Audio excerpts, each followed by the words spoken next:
13장입니다.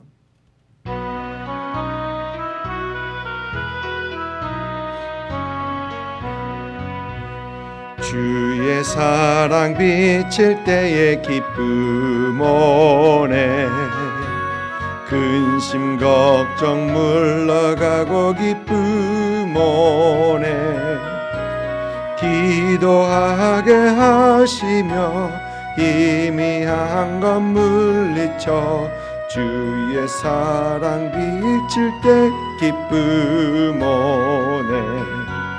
그 큰 사랑 내 맘속에 충만하게 비칠 때에 찬송하네. 그 큰 사랑 내 맘속에 화평함과 기쁨 주네. 그 큰 사랑.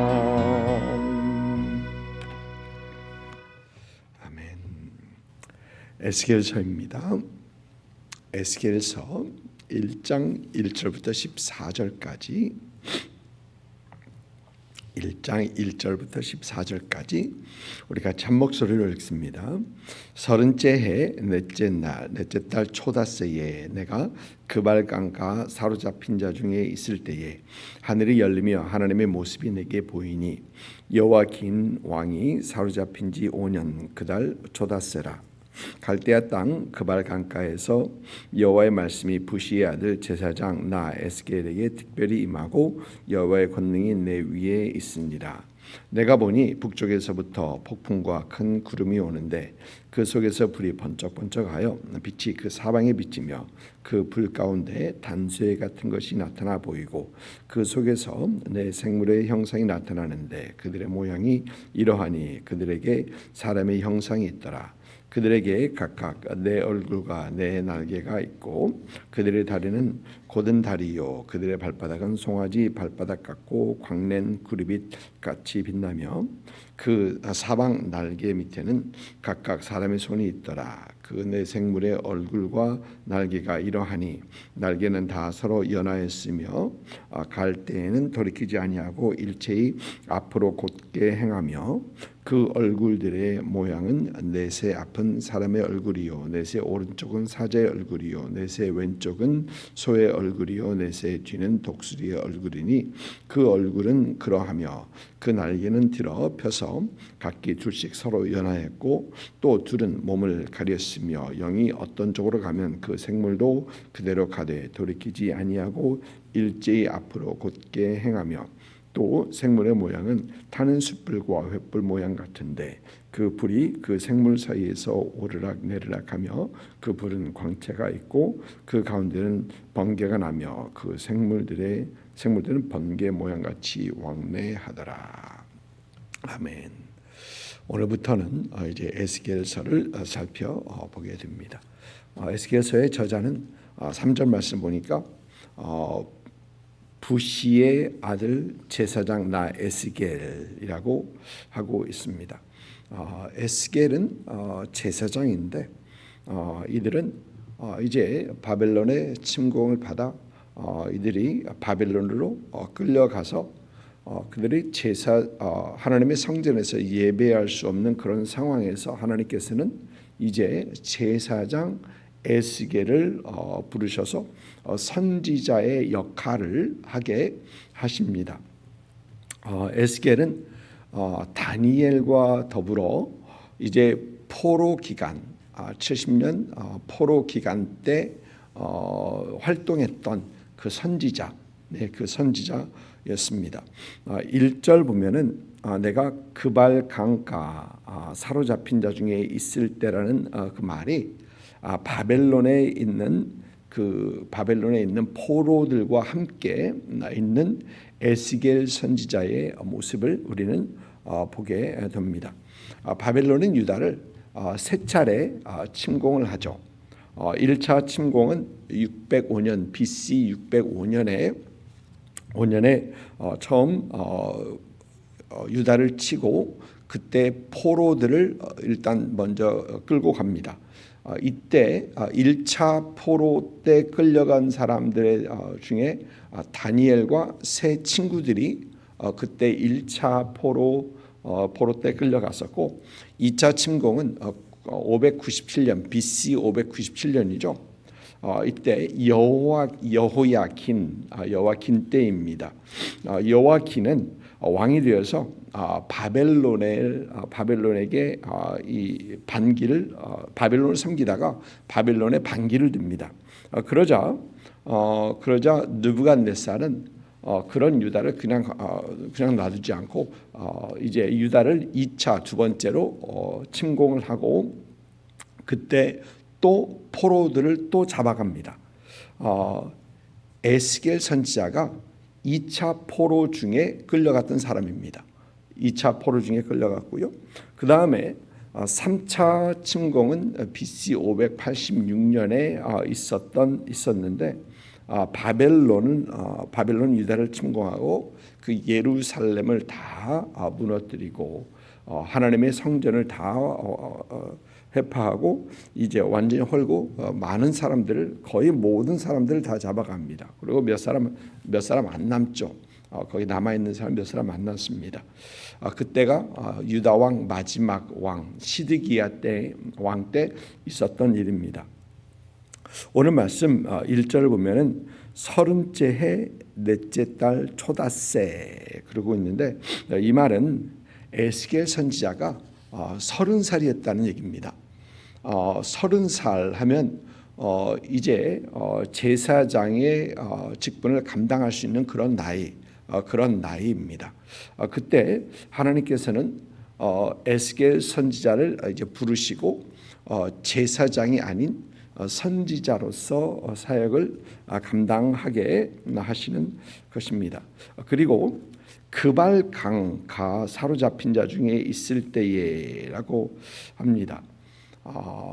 유대인 포로로 끌려갔던 사람들은 이제 강가에서 자신들을 정결하게 하는 그 예식, 아무래도 정결한 그런 모습은 그들은 지키는 것이 그들의 어떤 종교 생활이었기 때문에 이래 그들은 강가에서 그들의 정결 예식을 행하기도 하고 또 강가에서 기도하기도 하고 강가에서 하나님을 찾기도 했었던 것이죠. 시편 137편을 보면은 시편 137편을 이렇게 시작합니다. 우리가 바벨론 여러 강변 거기 앉아 시온을 기억하며 울었도다. 바벨론 강변 여러 강변에 앉아 시온을 기억하며 울었도다. 시편 137편은 바벨론에 있는 그 포로들 중에 포로들 상황을 이렇게 쭉 노래했던 그 시편이 바로 이 시편 137편입니다. 이제 그러면서 그들은 강가에서 모여서 기도도 하기도 하고 정결 예식도 하기도 하고 또 그들의 상황을 돌아보면서 이제 슬퍼하기도 했던 것이죠. 그런데 이 강가에서 모이는 건 기도하는 그 모습은 포로 생활 때뿐만이 아니라 신약에서도 그 모습을 찾아볼 수 있습니다. 사도행전 16장을 보면 성령께서 사도 바울과 그 일행에게 위로 올라가는 걸 하나님께서는 비두니아를 가는 걸 막으십니다. 그래서 사도 바울은 거기서 성령의 인도하심 속에서 마게도냐로 향하게 되고 마게도냐는 지방이죠. 도시가 아니고 지방입니다. 그 지방으로 향하게 되고 거기에서 처음 들린 곳이 이제 빌립보였습니다. 그런데 사도행전 16장 13절 보면은 안식일에 기도할 것을 찾아 강가로 가는 그 사도 바울의 모습을 봅니다. 그러면서 루디아라는 여인을 이렇게 만나게 되고 거기서 이제 빌립보 교회가 말씀을 전하고 이제 믿으면서 빌립보 교회가 시작된 것을 보게 되는데 이렇게 빌립보에는 유대인 회당이 없었기 때문에 그들은 강가로 가서 기도하고 하나님을 찾았던 그 모습을 우리는 신약 성경에서도 보게 됩니다. 에스겔은 바벨론에 있는 그발강 가에서 있으면서 이제 하나님을 찾았던 것이죠.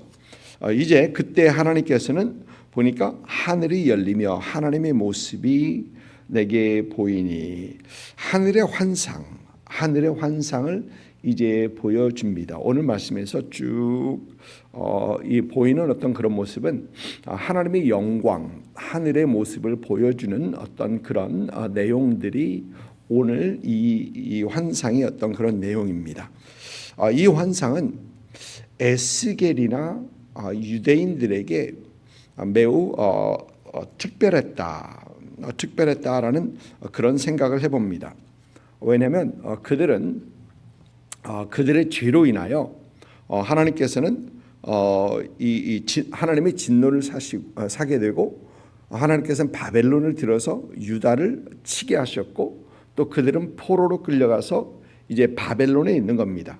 그러니까 그들은 죄의 대가로 바벨론의 포로로 잡혀가 있는데 그들의 그 포로된 그들의 삶은 비참할 수밖에 없었습니다. 조금 전에 읽었던 시편 137편의 내용에서 그런 모습을 보게 됩니다. 그들이 노래를 한 곡 해보라. 바벨론 사람들은 노래를 하라라고 합니다. 그러자 그들은 그들의 수금을 나무에다 걸고 우리는 하지 않겠다라는, 그러니까 조롱을 하는데 거기에 응하지 않겠다라는 어떤 그런 내용이거든요. 참 그러한 비참한 모습들을 분명히 보게 됩니다. 비참한 삶을 살아가고 있는 것이죠. 에스겔 선지자가 본 이 환상은 아직 예루살렘이나 성전이 파괴되기 전입니다. 597년에 그들이 잡혀갔고 그 다음에 5년이었으니까 593년, 5년째니까 593년쯤 됩니다. 그러니까 아직 예루살렘은 파괴되기 전이고 성전은 그대로 있죠. 그러나 그들은 이 하나님의 진노를 사면서 하나님의 은혜나 하나님의 긍휼이 여전히 그들을 향하고 있는가? 그들은 바벨론에서 하나님을 찾고 있으면서도 하나님의 은혜와 긍휼, 하나님의 돌보심, 하나님께서는 여전히 그의 백성들을 유다 백성들을 자기의 백성으로 여기고 있는가? 이런 것들이 많이 궁금했을 것입니다. 그들의 포로 생활 그렇게 힘들고 성전에서 예배하지 못하는 어떤 그들을 보면서 어떤 그런 질문을 했었을 것인데 그러나 하나님께서는 이런 그들에게 에스겔 선지자를 통하여서 하나님의 영광을 보여주시는 것입니다. 하나님의 영광을 보여주는 여러 가지 모습들이 오늘 말씀에서는 보이고 있는데 그 중에 내 생물 같은 환상이 있었다. 내 생물 같은 것들이 있고요. 또 타는 숯불과 횃불 모양 같은 것들도 보입니다. 타는 숯불과 횃불이라는 이것을 창세기 15장에서 하나님께서 아브라함과 이 언약을 맺으실 때 창세기 15장에서 그 모습을 우리는 보게 되고요. 또 이 내 생물은 이사야 선지자가 6장에서 하나님의 부르심을 받을 때 하나님께서 그 영광을 보여주실 때 스랍들의 어떤 그런 모습도 요한계시록 4장에서 사도 요한이 환상 중에 하늘의 영광을 봤을 때 거기서 보이는 내 생물들, 그러면서 이 하나님의 영광, 하나님의 보좌에 있는 천상에 있는 그 생물들을 보게 되는 것이죠. 하나님께서는 이런 광경들, 이런 광경들을 환상들을 에스겔 선지자에게 보여주시는데 마치 하나님께서 하나님의 백성들 유다 백성들과 바벨론에서 내가 너희와 여전히 함께 있을 것이다라고 다시 재확인해 주시는 어떤 그러한 환상이었을 것이다라는 것입니다. 물론 하나님께서는 이제 에스겔 선지자를 통해서 유다의 죄들을 조목조목 하나님께서는 분명히 말씀하실 것입니다. 그리고 유다가 포로로 끌려간 그 이유가 그들의 죄 때문인 것도 하나님께서 분명 말씀하실 것입니다. 그러나 하나님께서는 여전히 그들을 돌아보시고 그들을 회복시키실 그 하나님이심을 먼 타국에서 이제 바벨론에서 환상으로 보여주시면서 또 선지자를 통해 하나님의 말씀을 전달하게 하시면서 여전히 하나님은 그들을 위하시는 하나님이시고 여전히 하나님의 은혜와 하나님의 구원의 손길은 그들을 향하고 있음을 하나님께서는 보여주시는 것이죠. 하나님의 구원의 손길, 하나님의 은혜의 손길이 닿지 않는다고 생각했던 그들에게 여전히 하나님께서는 그렇지 않다. 나의 구원의 손길과 나의 은혜 그리고 내가 너희들의 상황을 알고 있다라고 하나님께서는 이 환상을 통해서 그들에게 보여주시는 것입니다. 여러분 가끔 우리는 우리 상황이 너무 힘들 때 우리는 절망 속에서 하나님께서 여전히 나를 사랑하시는가? 여전히 하나님의 긍휼하심과 하나님의 은혜는 우리를 향하고 있는가라는 그런 질문을 하게 됩니다. 물론 그렇게 극심한 상황을 어려움을 겪지 않는 분들도 계시겠지만 그러한 어려움을 당하는 분들은 하나님은 어디 계신가? 하나님은 나를 도우시는가? 하나님 나와 함께 하시고 나를 사랑하시는가라는 그런 질문까지 하게 됩니다. 그러나 오늘 말씀을 통해서 우리가 확실히 깨달아야 되는 것은 하나님은 절망 중에 있는 앞이 보이지 않는 좌절 속에 있는 그런 중에서도 나는 여전히 너희를 구원하시는 하나님이다. 나는 여전히 너희를 살피는 은혜의 하나님이시다라는 것을 우리 하나님께서는 말씀하시고 계시다라는 것입니다. 여러분 우리가 힘들고 어려울 때 우리가 여전히 붙드실 분은 이 하나님이십니다. 여전히 우리가 찾아야 할 분은 우리에게 사랑을 베푸시고 긍휼을 베푸시고 은혜를 베푸시는 하나님이시다라는 것입니다. 힘들고 어려우실 때도 여전히 이런 하나님을 찾고 그 모든 상황에서 승리하시는 그런 여러분 되시기를 주님의 이름으로 축복을 드립니다. 기도하겠습니다.